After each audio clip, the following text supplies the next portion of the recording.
Waouh! Alors, Béchalach.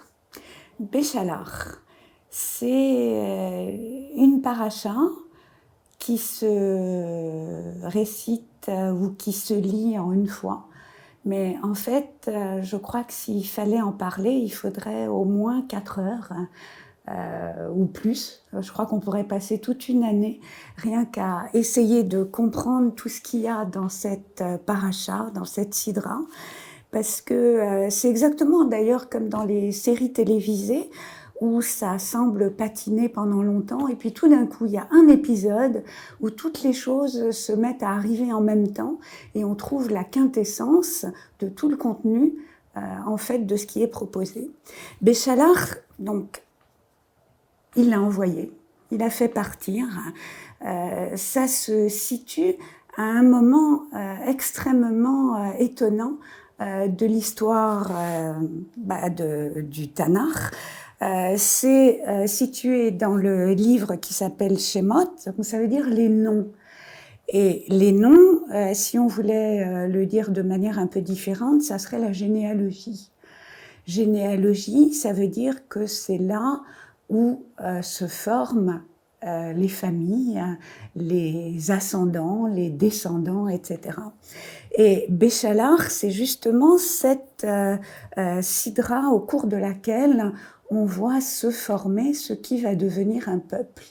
Et on le voit se former de manière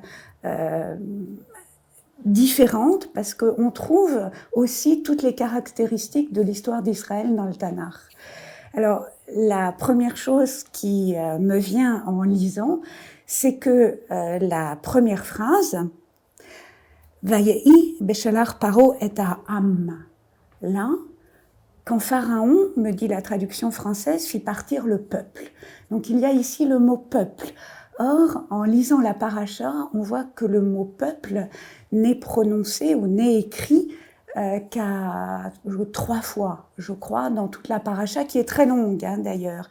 La plupart du temps, on nous parle des Bnei Israël, les enfants d'Israël. Les enfants d'Israël sont-ils le peuple ? C'est une question qui se pose tout au long de la sidra parce que c'est en même temps le moment où le peuple se définit. Et là, c'est très intéressant d'un point de vue, je dirais, linguistique ou philologique dans l'approche des mots parce que lorsqu'on parle de peuple, on parle d'une collectivité qui est dans une situation extrêmement précise et pas n'importe laquelle. Sinon, le reste du temps, ce sont les enfants d'Israël, dans toute leur diversité, avec toutes les complexités, les difficultés qu'ils ont par rapport à ce que Moïse leur ordonne. D'une certaine manière, si on voulait essayer de définir, je dois dire que moi, j'ai pas réussi à trouver une seule définition qui collerait sur toute cette paracha, parce qu'il y en a trop. Donc, il y a d'une part ce qui fait le peuple, mais il y a aussi d'autre part ce qui fait la confiance, ce qui fait la croyance, et c'est pas forcément la même chose. Et c'est quelque chose qu'on voit aussi se définir au long de la paracha, parce qu'on voit qu'il y a des moments où le peuple croit en, et il y a des moments où il croit que. Et on voit d'ailleurs dans les mots qui sont utilisés au fil de la paracha que le mot emuna, ve'em iminu, se réfère à des choses extrêmement différentes. Une chose aussi qui m'a terriblement frappée et que je pense qu'il est assez difficile de faire passer, c'est que on voit là Dieu qui agit et qui parle, mais qui demande au peuple, et pas seulement au peuple d'Israël, mais aussi au peuple d'Égypte, de le reconnaître en tant que Dieu. Tout au long de la paracha, c'est dit de manière tout à fait explicite.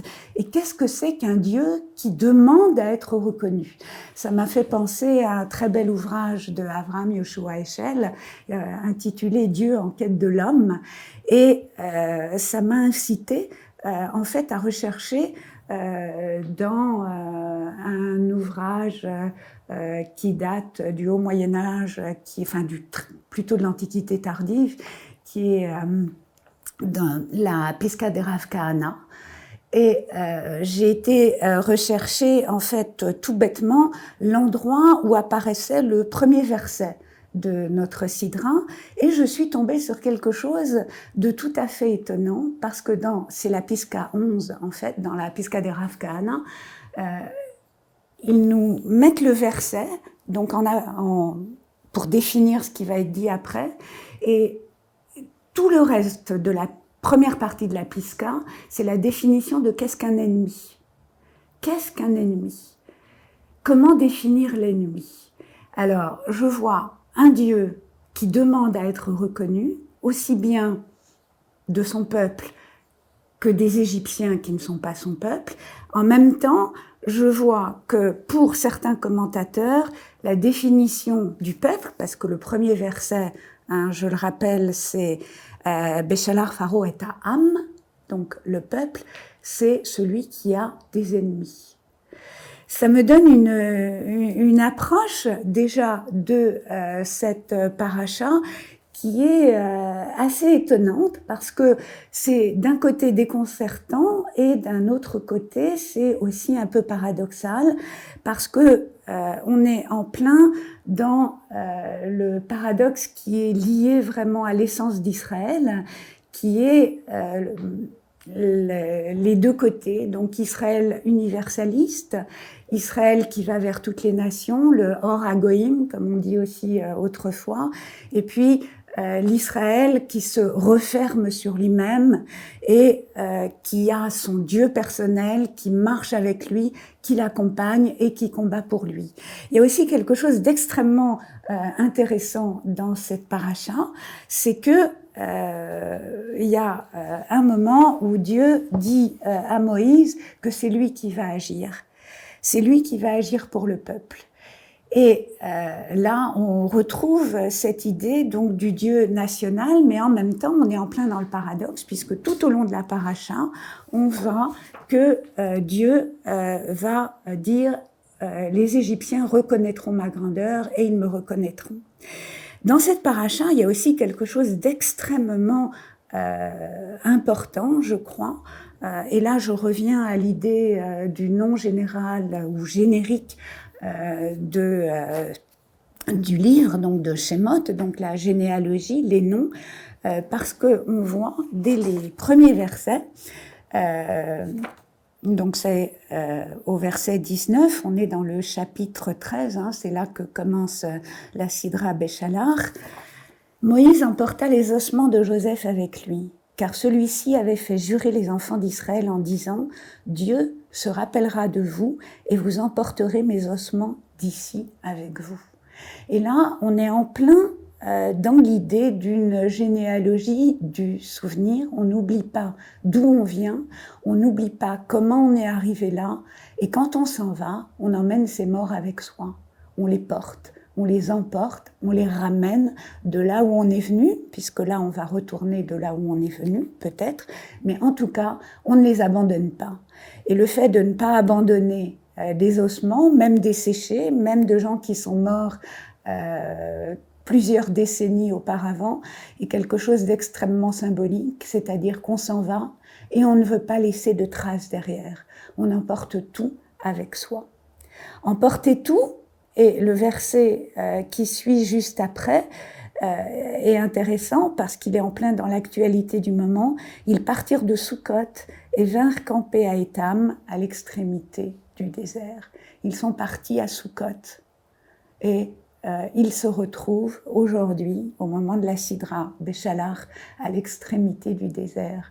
C'est quelque chose qui résonne extrêmement fort aujourd'hui, surtout quand on pense au verset que je viens de lire, qui est que on n'abandonne pas ces traces sur place, on ne laisse pas les morts derrière nous, on les ramène de là où ils sont venus. Ce qui est aussi extrêmement passionnant, c'est l'apparition dans cette sidra d'éléments qui sont tout à fait étonnants. Alors j'ai parlé du Dieu qui agit à la place, vous n'aurez pas à combattre, c'est moi qui combattrai, ça vient plus tard dans le texte, mais il y a aussi ce qui apparaît dans cette paracha qui est la nuée. la nuée qui est au devant des Bnei Israël lorsqu'ils marchent, qui est devant eux, et qui, la nuit, se transforme en une colonne de feu. Donc c'est une colonne qui fait de la buée aussi, parce qu'elle les protège, elle marche devant eux. Le soir, la nuit, elle les éclaire, mais en même temps, c'est une nuée qui aveugle quelque part. Et cette idée de nuée qui éclaire, qui protège et qui aveugle, c'est quelque chose qu'on va retrouver également un peu plus loin durant la traversée de la mer Rouge. Durant la traversée de la mer Rouge, alors c'est le moment en fait, je dirais, crucial de la formation du peuple. Si on essaye de penser aux images qu'on a peut-être vues illustrer les Agadotes de Pessah, certaines d'entre elles sont vraiment très très joliment illustrées. Certaines le sont de manière beaucoup plus symbolique ou beaucoup plus simple. Ce qu'on voit apparaître pour la traversée de la mer Rouge, ce sont toujours des murs. Et effectivement, le texte en hébreu nous parle de murailles. Or, les murs nous empêchent de voir ce qu'il y a au-delà. C'est une image extrêmement forte, ça nous protège des agressions extérieures peut-être, mais ça nous empêche aussi de voir de l'autre côté. Or, les Juifs qui traversent, enfin les Bnei Israël, pardon, ils ne sont pas encore Juifs, je me reprends, les Bnei Israël qui traversent la mer Rouge, ils ont un moment, je dirais, de sidération. Parce que d'abord, il faut qu'ils acceptent l'idée, aveuglément, donc, qu'ils vont se jeter à l'eau. Se jeter à l'eau, c'est pas simple. Ils viennent de sortir d'Égypte, ils sont armés, nous dit la Sidra. Curieusement, tout au début, on comprendra à la fin de la Sidra pourquoi ils étaient armés, mais tout au début, on les voit sortir d'Égypte armés. On se demande pourquoi. On ne sait pas trop, mais ce qu'on comprend, c'est qu'ils sont très lourdement chargés. En plus, on a vu que les préparatifs avaient duré longtemps, qu'ils avaient emporté plein de choses, sauf du pain levé. Évidemment, parce que ça, ils n'avaient pas eu le temps de faire. Ils avaient été tellement occupés à charger les animaux qui pouvaient porter à la fois les armes et les trésors et l'or, etc., qu'ils n'avaient pas eu le temps de faire cuire le pain. Mais il faut imaginer donc une cohorte de gens avec des animaux, avec des femmes, avec des enfants qui acceptent aveuglément de se jeter à l'eau, alors que au moment où ils vont se jeter à l'eau, la mer est fermée. Et il y a là un acte de confiance et en même temps un acte d'auto-aveuglement qui est mentionné donc dans la paracha et qui a justement son revers avec les Égyptiens qui, voyant que les Bnei Israël se sont jetés à l'eau, se jettent après eux, mais qui, eux, voient la mer se refermer sur eux. C'est-à-dire qu'eux ont été complètement aveuglés, mais n'ont pas été sauvés. D'un côté, l'aveuglement a sauvé, mais de l'autre côté, en ce qui concerne les Égyptiens, cela n'a pas marché, ils se sont fait engloutir. Et ce moment-là nous fait arriver à un moment qui est extrêmement étonnant, dans la lecture, je dirais, au kilomètre du Tanakh, parce que au moment où les Égyptiens sont noyés dans la mer, donc décimés, et où on voit les corps de ces Égyptiens périr ou rester ou être reflués sur le rivage, la Torah, tout d'un coup, arrête de nous raconter une histoire et elle nous met ce qu'on appelle le Shirat Hayam, donc le chant de la mer. C'est assez curieux parce que, en général, jusque-là, on avait plus un récit, donc un récit qui parfois pouvait être étonnant parce qu'il allait d'avant en arrière, qui ne respectait pas toujours la concordance des temps, mais là on n'a plus de récit du tout. On a une hymne, on a un chant. Et ce qui est vraiment intéressant au moment de ce chant, bon d'abord c'est quelque chose que les Juifs orthodoxes connaissent bien parce que toute une partie de cette paracha est récitée quotidiennement dans les prières, Mais en même temps, c'est un moment sur lesquels les Midrashim se sont le plus intéressés.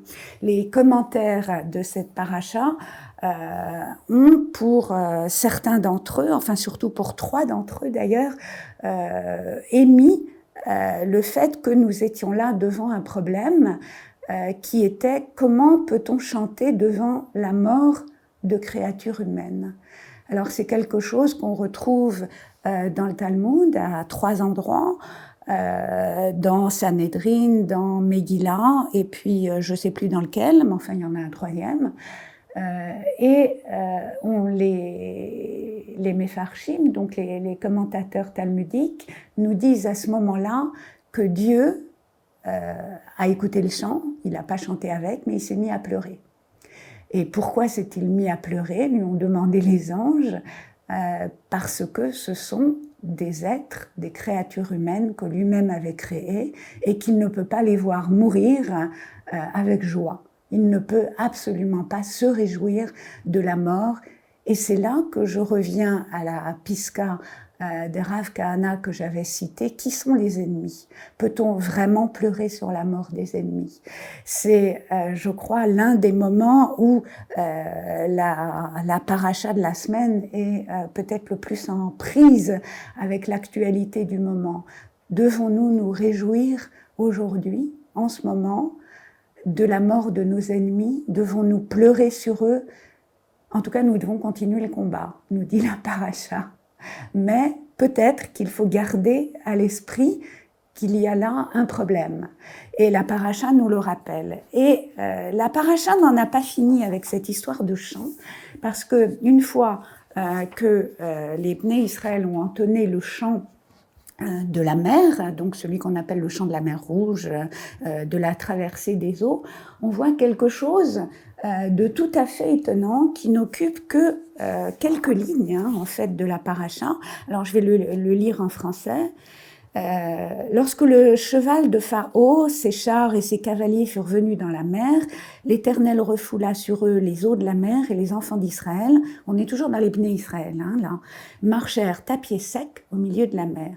Donc le chant des Bnei Israël s'est achevé, on a vu et on voit donc les enfants d'Israël marcher à pied sec, et tout d'un coup, nous voyons s'élever un nouveau chant. C'est le chant de Myriam.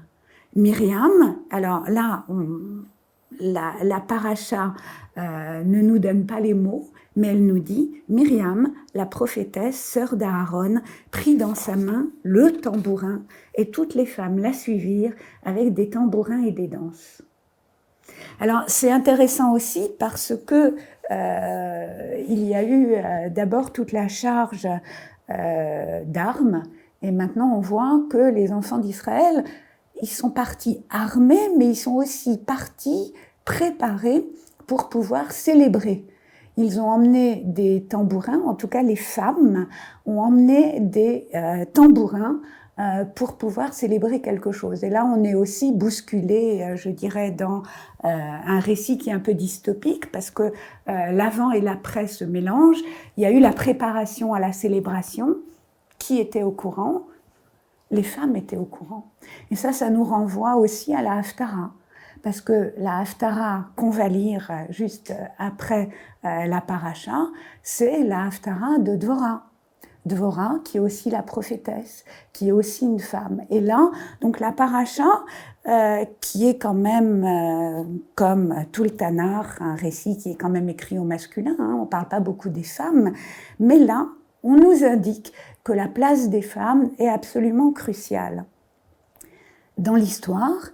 Et c'est pas écrit explicitement là dans la paracha ni même dans le Tanakh, ce sont les Mefarshim qui nous expliquent pourquoi en fait il y a cet arrêt, je dirais arrêt sur image, arrêt sur les femmes qui est très brièvement énoncé, parce qu'on sait que pendant toute la on le sait grâce au Midrashim, hein, on le sait par les commentateurs, on sait que pendant toute la période de l'esclavage en Égypte, ce sont les femmes qui, en désobéissant d'abord aux ordres de Pharaon, ont permis la survie des enfants d'Israël. Ce sont les femmes qui ont transmis, alors on dit que ce sont elles aussi qui ont transmis l'endroit où avait été enterré Joseph, donc les os, savoir où ils avaient été enterrés, ça nous vient aussi des femmes. Donc ce sont les gardiennes en fait, elles ont toujours été les gardiennes de la judéité. Alors est-ce que ça nous renvoie à l'idée qui est quand même beaucoup plus tardive de la filiation par les femmes dans le judaïsme? Bon, on sait que ça a été élaboré bien plus tard, à l'époque de la Mishnah, donc à l'époque romaine, mais est-ce que l'idée n'était pas déjà là? C'est contredit en fait dans les livres d'Esdras et de Néhémie, cette idée de matrilinéarité, mais on peut quand même la retrouver ici dans ce type de petites choses qui sont là et qui nous parlent beaucoup plus aujourd'hui, probablement, si on veut bien s'y arrêter. Le rôle des femmes en tant que courroie de transmission de la judéité, ce sont aussi les femmes qui se rébellent, et on voit ça régulièrement aussi dans le Tanakh. Elles font pas ce qu'on leur dit, elles prennent leurs décisions elles-mêmes. Ce sont, on dirait, des femmes de tête, des femmes qui décident, qui prennent des décisions et qui permettent, par les décisions qu'elles prennent, d'instituer une continuité, une perpétuation du judaïsme. Ce qui apparaît aussi dans cette paracha et qui mériterait vraiment qu'on s'y arrête beaucoup plus, alors bon, ça paraît un peu évident, mais en même temps ça l'est pas du tout, c'est l'apparition de la manne. Or, l'apparition de la manne, qui est une nourriture toute faite, qui parvient aux enfants, au Bnei Israël, leur parvient en même temps qu'on leur enjoint d'observer le Shabbat. C'est-à-dire que la nourriture qui arrive toute chaude, toute rôtie et qui prend le goût qu'on a envie qu'elle prenne et qui ajuste la mesure de nos besoins, c'est quelque chose qui arrive avec une contrainte. C'est-à-dire que ça nous vient, mais en même temps, à ce moment-là, il faut admettre que c'est aussi du donnant-donnant. Donc, je vous donne la manne, mais attention, vous respecterez le Shabbat et ce jour-là, vous n'en prendrez pas. Et là, il y a une espèce de contrat moral et c'est aussi dans ces moments-là qu'on voit apparaître le mot « peuple ». Le mot « peuple » arrive lorsqu'il y a une décision collective qui est prise. Donc, on a vu au début, c'est Pharaon qui a renvoyé le peuple, mais ce sont les Bnei Israël qui marchent. Ce sont les Bnei Israël qui marchent, ce sont les Bnei Israël qui chantent, ce sont les Bnei Israël qui râlent, d'ailleurs tout le temps, pendant toute la paracha on les voit râler. Ils ont faim, ils ont soif, ils protestent contre les ordres de Moïse, et ils menacent même de retourner en Égypte. Alors là c'est le comble, parce qu'ils étaient quand même esclaves en Égypte. Ils préfèrent retourner en esclavage plutôt que marcher dans le désert. Ben oui, il fait chaud dans le désert, ils ont soif, ils n'ont pas à boire, puis surtout, ils n'en voient pas la fin. Ils ne voient pas la fin de ce voyage dans le désert parce que, alors là, je fais un petit retour au début, on leur a fait prendre le chemin le plus long. Et c'est expliqué au tout début de la paracha, il y avait un moyen direct de les faire sortir d'Égypte, c'était de passer par la terre des Philistins. Or, c'est dit aussi explicitement, Dieu a eu peur qu'ils rentrent directement en Égypte, parce que c'était trop près. Le voyage était beaucoup trop court. Et là, on est obligé de penser à nouveau en termes de généalogie et de génération. Pourquoi ont-ils pris ce chemin si long? Et ça, pareil, les commentateurs nous disent que le chemin qui a été pris était le chemin le plus long possible pour que les Bnei Israël, qui deviennent Am Israël, oublient tout ce qui avait été leur quotidien et tout ce qui donnait à leur être le fait qu'ils étaient des esclaves. Et donc c'est un apprentissage de la liberté qui ne se fait pas facilement, qui ne se fait pas simplement, qui prend du temps. Et 40 ans, c'est aussi 2 générations. On connaît bien l'idée de la génération du désert, celle qui avait connu l'Égypte, celle qui ne peut pas rester en vie, celle qui n'a pas le droit d'accéder à la Terre Sainte. C'est donc une paracha qui est, par quelques aspects, je dirais, dramatiques. Il y a une véritable dramaturgie, mais en même temps, c'est une paracha qui donne déjà tous les éléments de toutes les réflexions qu'on peut se faire sur ce qu'est l'être juif. Donc, juif, distinct des autres, juif universel, hors la goïm, ou alors nationaliste, qui ne pense qu'à lui-même. Dieu est-il un Dieu pour tout le monde, ou est-il un Dieu seulement pour les juifs? Le Shabbat, est-ce qu'on doit y croire? Est-ce qu'on doit le respecter? Ce sont des questions qui se posent jusqu'à aujourd'hui. Je pense d'ailleurs justement au moment où j'ai devant les yeux là le verset, alors pareil, je vais vous le lire en français, c'est dans le chapitre 16, donc on est presque au bout de la paracha, 28. L'Éternel dit à Moïse, « Jusqu'à quand vous refuserez-vous à garder mes préceptes et mes enseignements ? Voyez, l'Éternel vous a gratifié du Shabbat. C'est pourquoi il vous donne le 6e jour, le pain de 2 jours. Restez chacun à sa place, que personne ne quitte sa place le 7e jour. » Bon, alors, c'est un commandement, mais en même temps, ça nous indique aussi quelque chose qui est tout à fait typique et qui va revenir tout au long en fait des livres de la Torah, c'est que nous avons des Bnei Israël ou un peuple qui refuse d'observer les commandements. Et donc on est sans arrêt en train de lui rappeler qu'il y a des commandements et que finalement c'est un donnant-donnant. Et moi ça me fait penser en lisant ça à quelque chose de tout à fait différent, mais bon, c'est une évocation que j'ai en lisant la paracha, c'est la notion de libre arbitre. Qu'est-ce que le libre arbitre dans le judaïsme? C'est une notion très particulière parce que c'est pas du tout comme le fait de se dire qu'on peut faire tout ce qu'on veut. Le libre arbitre dit comme ça, sans réfléchir plus avant, je fais ce que j'ai envie de faire au moment où j'ai envie. En fait, je crois que si on repense à la question de la confiance ou de la émouna, au moment où le peuple doit se jeter à l'eau, je crois que c'est là que se dessine la notion du libre arbitre selon le judaïsme.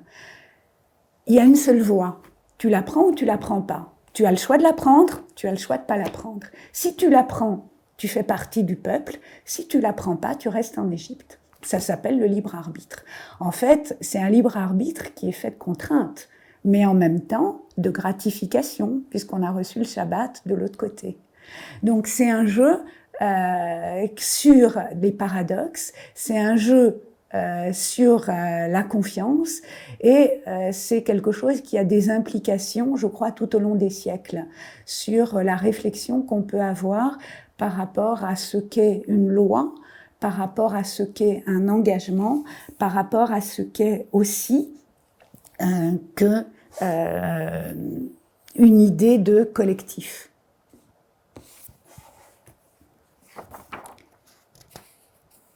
Il y a aussi quelque chose d'extrêmement intéressant. Alors, je crois que là, ça dépasse un petit peu la paracha, mais c'est aussi extrêmement symbolique, parce que dans cette paracha, on voit apparaître la question des mains de Moïse. Or, la question des mains, c'est quelque chose qui était déjà dans les parachiotes antérieures. Moïse lève les mains, Moïse montre, et quand il lève les mains, il se passe quelque chose. Donc nous avons la question du miracle, mais en même temps, c'est montré de manière extrêmement, je dirais, physiologique, parce que c'est symbolisé par le mot yadaim, donc les mains qui montrent vers quelque chose, mais qui agissent en même temps. Là, dans notre paracha, ça nous fait penser aussi à ce qui se passe à l'époque de Josué, beaucoup plus tard. Il y a le moment où les Bnei Israël sont attaqués. Donc, ils ont traversé la mer Rouge, ils sont arrivés à un endroit où ils pensaient peut-être pouvoir un peu souffler, et ils sont attaqués. Et c'est là que le fait qu'ils soient partis armés d'Égypte prend toute sa signification. Ils avaient déjà les armes qu'il fallait. De la même manière que Myriam avait déjà les tambourins pour chanter, là, ils s'étaient préparés à combattre et ils avaient les armes. Et la Torah nous dit que c'était un combat à l'épée, hein, donc avec vraiment des armes de main aussi. Et on peut voir que tant que Moïse avait les mains levées, les Juifs gagnaient, et quand les mains étaient trop lourdes, les Juifs perdaient au combat. Donc ça nous renvoie effectivement à Josué, mais je crois qu'on peut voir ça de manière aussi très différente. Les mains levées, c'est aussi quelque chose qui montre. Je montre quoi? Je montre quelque chose. Écoutez-moi, je parle. Moi, je parle beaucoup avec les mains, par exemple. Donc, je dessine dans l'air, j'ai un crayon, je vous montre des choses sur un tableau. Et le fait que ces mains étaient trop lourdes, ça veut dire qu'il y a des moments d'épuisement. Et le rôle de Moïse dans cette paracha est très très bien montré aussi parce qu'il n'arrête pas tout au long de la paracha de s'être battu avec les Bnei Israël qui, lorsqu'ils acceptent, donc c'est écrit comme ça dans la paracha, lorsqu'ils acceptent les décisions, en fait, sont décrits comme âmes. Et c'est là que je reviens sur le jeu entre les enfants d'Israël et le peuple. Ils sont peuple lorsqu'ils acceptent les commandements, ils sont peuple lorsqu'ils sont en collectif, mais ils ne sont que des enfants d'Israël, fils d'eux, un tel et un tel, lorsque c'est du chacun pour soi. Et ça, c'est aussi, je crois, une des grandes leçons que nous enseigne cette paracha, mais pas seulement cette paracha, parce que c'est des choses qu'on retrouve tout au long.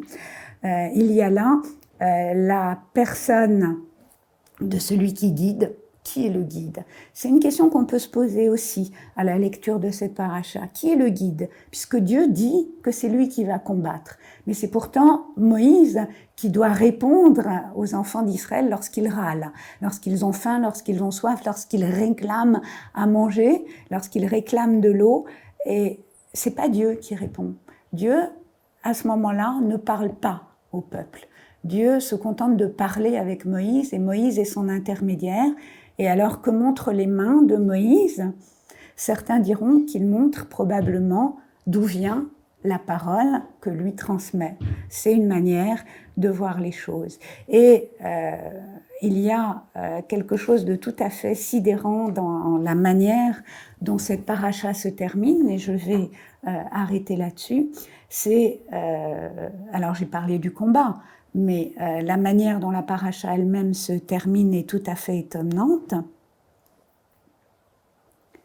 L'Éternel dit à Moïse, donc c'est toujours Dieu qui parle, « Écris cela en souvenir dans le livre et place-le aux oreilles de Josué, que j'effacerai le souvenir d'Amalek de dessous les cieux. » Moïse érigea un autel, il appela son nom « L'Éternel est mon miracle » et il dit « Car la main est sur le trône de l'Éternel, guerre à Amalek de par l'Éternel de siècle en siècle. » Et je crois qu'on pourrait s'arrêter là-dessus pendant des heures et des heures, parce que ça me fait revenir aussi à la définition de l'ennemi. Qui est Amalek? Est-ce que c'est vraiment un ennemi extérieur? Est-ce que c'est un ennemi intérieur? C'est une question que l'on se posera tout au long des siècles, en se demandant à chaque fois s'il est le symbole du mal. Est-ce que ce mal m'est extérieur ou est-ce que c'est un mal que je porte en moi? Et là, donc je reviens à certains méfarchim, mais je laisse ça en suspens. De siècle en siècle, on se posera la question.